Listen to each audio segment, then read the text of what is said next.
The School of Architecture that I studied at some 30 years ago happened to be across the street from the wonderful art gallery designed by the great architect Louis Kahn.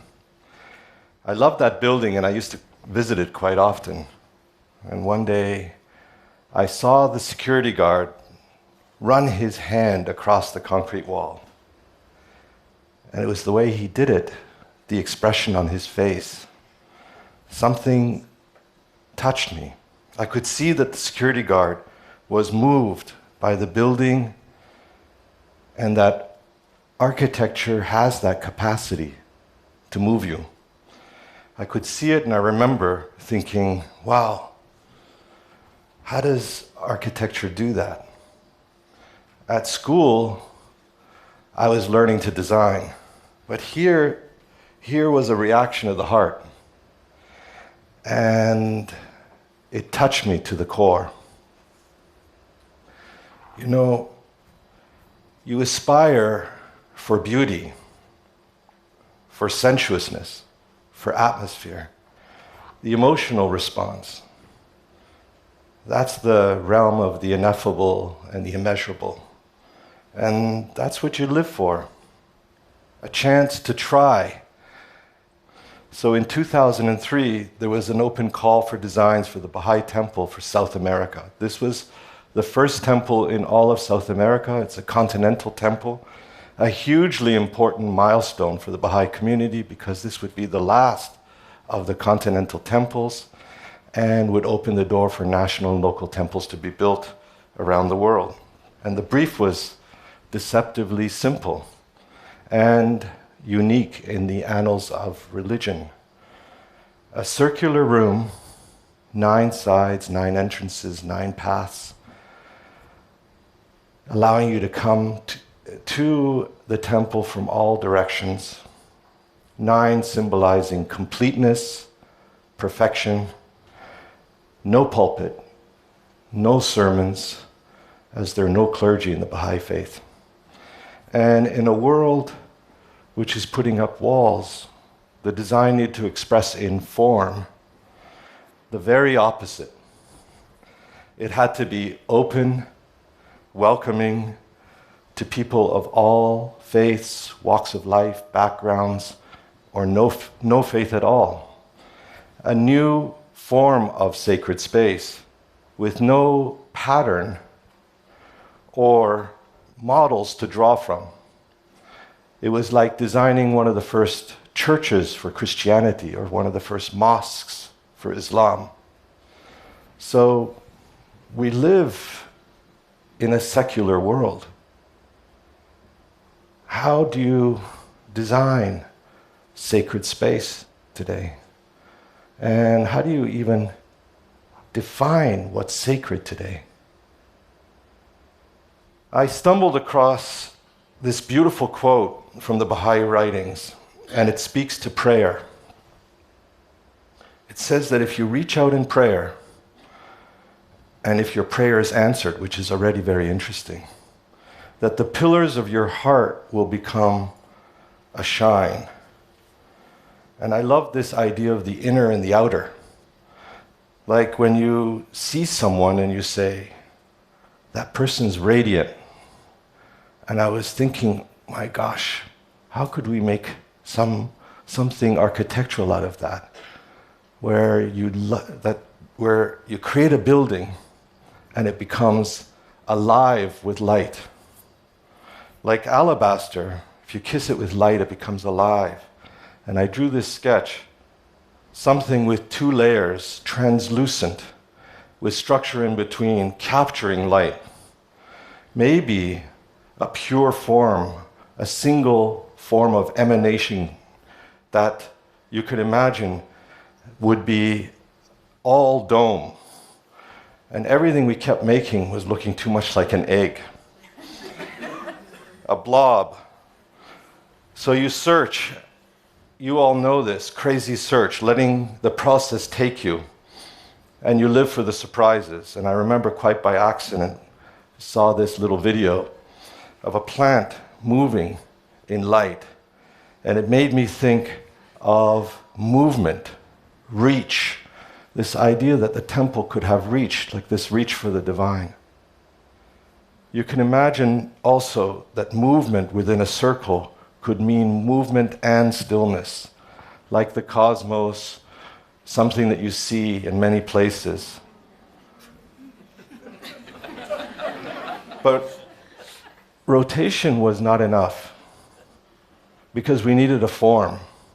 And in the Baha'i writings, it talks about the temples being as perfect as is humanly possible. And we kept thinking, well, what is perfection? And I remember I stumbled into this image of this Japanese basket and thinking our Western notions of perfection need to be challenged, that this wonderful silhouette of this basket, this wonkiness, and that it has the kind of dimple of what you might imagine a shoulder or the cheekbone, and that kind of organic form. And so we drew and made models, these lines that merge at the top, soft lines, which became like drapery and translucent veils and folding. And the idea of not only folding, but torquing. You remember the plant and the way that it was reaching. And this started to become an interesting form, carving the base, making the entrances.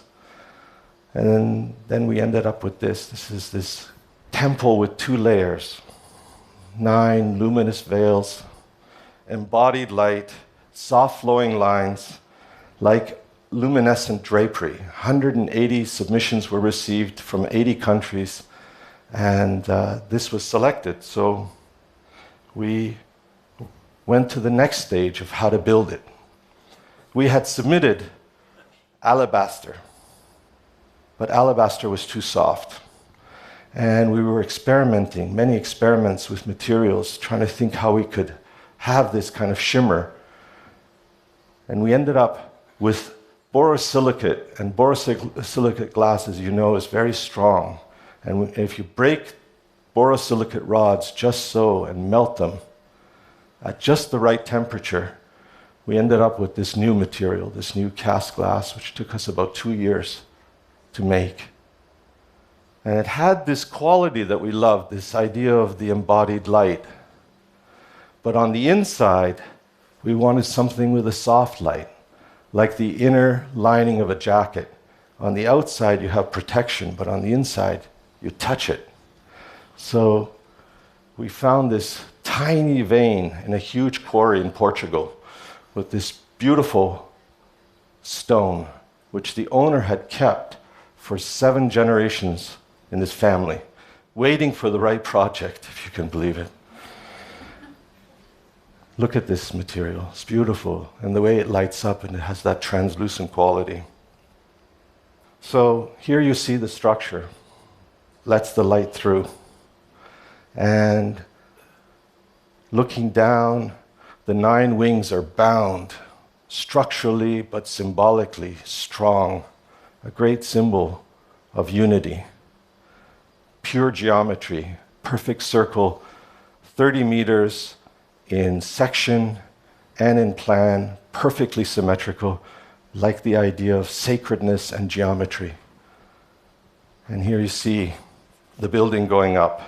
2,000 steel nodes, 9,000 pieces of steel, 7,800 stone pieces, 10,000 cast glass pieces, all individual shapes.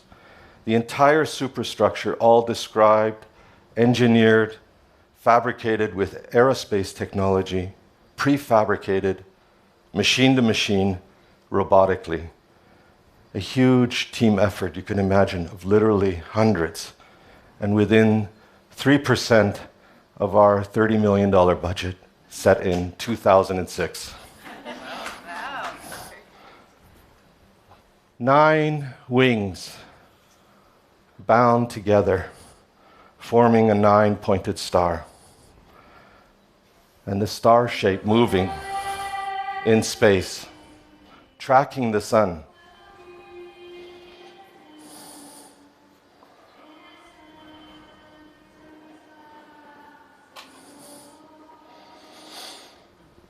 So here it is.